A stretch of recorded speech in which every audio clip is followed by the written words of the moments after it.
Pa nga.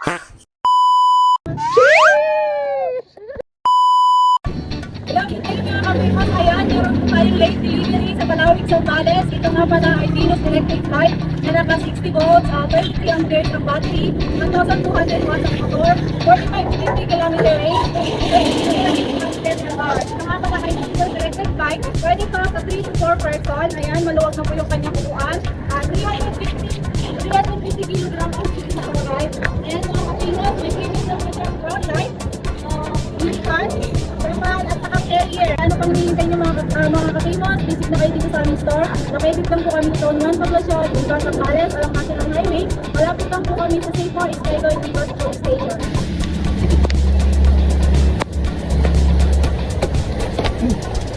Ano ba ito? Yan. Make sure na mo kung gamitin mo. Pagka nababa niya yan, brake.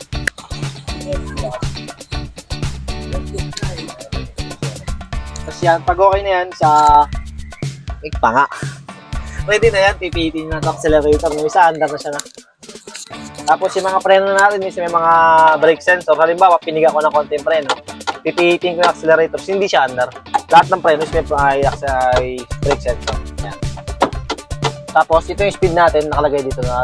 Makikita nyo dito kung ilang yan yung speed nyo. Halimbawa, 1, 2, 3. Tapos ito yung 64 volts, ito yung voltahe ng battery. Ito yung mga battery, bar nyo. Halimbawa, pag ito sir, pag tumatakbo ito, is nagbabawas siya, no? Which is normal lang yun, habang tumatakbo. Pero once naminto ka, babalik sa pagkakapul yan. Ayan. Tapos dito nyo makikita kung yung tatakbo nyo. Ang pinakasagad yata nito sa 49 kilometers per hour. Tapos na yung kilometer ng range, kung ilang kilometer yung napuntahan nyo.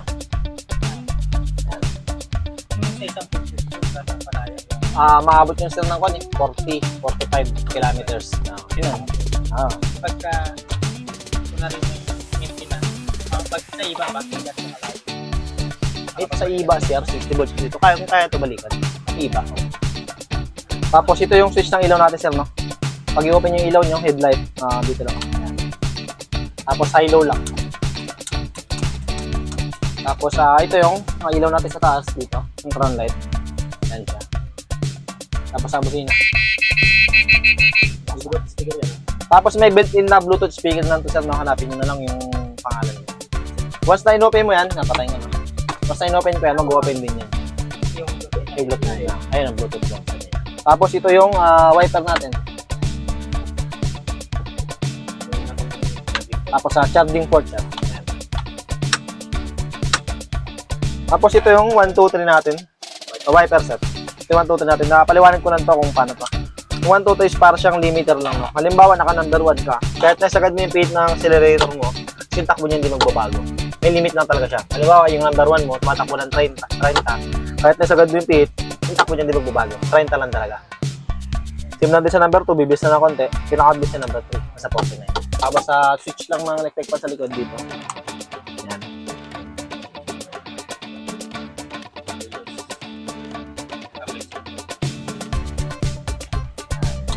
Tapos sa keyless sir. Itong e-bike sir, pwede mo siyang gamitin ng walang susi, no? Ito lang yung remote na to. Kung gusto mo siyang gamitin ng walang susi, pindutin mo lang ito ng sunod-sunod itong gitnang button. Hanggang mag-open siya. Ayan, dalawa, tatlo. Yan, pwede mo na siyang gamitin ng walang susi. Naandar na siya.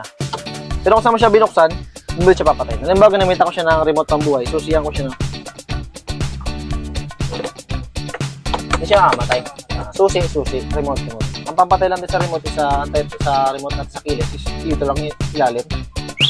Itong pinakaibabaw sa anti-theft alarm para in case na iwanan siya sa labas. Sige na galaw nila. Ayan, mag-ingay siya. Tapos yung dalawang gulong natin na differential sa likod, maglalak. Hindi siya may tutulak. Ang pangpatay natin sa net natin is ito lang din ilalim. Tapos yung mga adjustment ng preno is parang same lang sa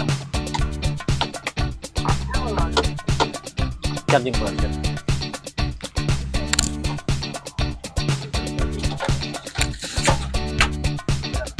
Dito sa harapan.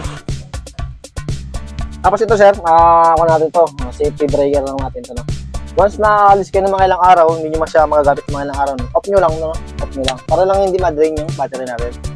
Pero wag po kayo mag-charge ng naka-off. Kasi hindi magkakarga.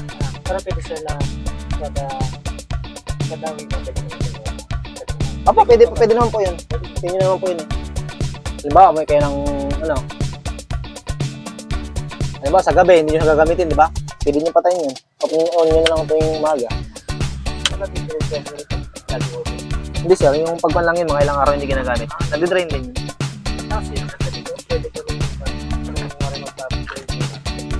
Hanggang isa pa sir, 1 peraso pa.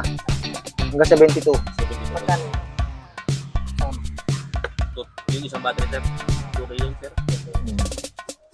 Tapos, dito sir yung natin. Ba? Ito yung charging port natin. Dito. Halimbawa sir, no, mag-charge na kayo, no.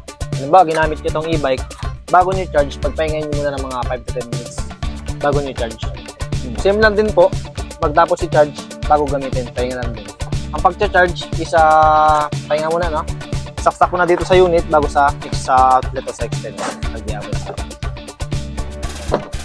Dito, pag mag-charge ka, hindi siya papasok pag baliktad. Ito palagi na sa ibabaw.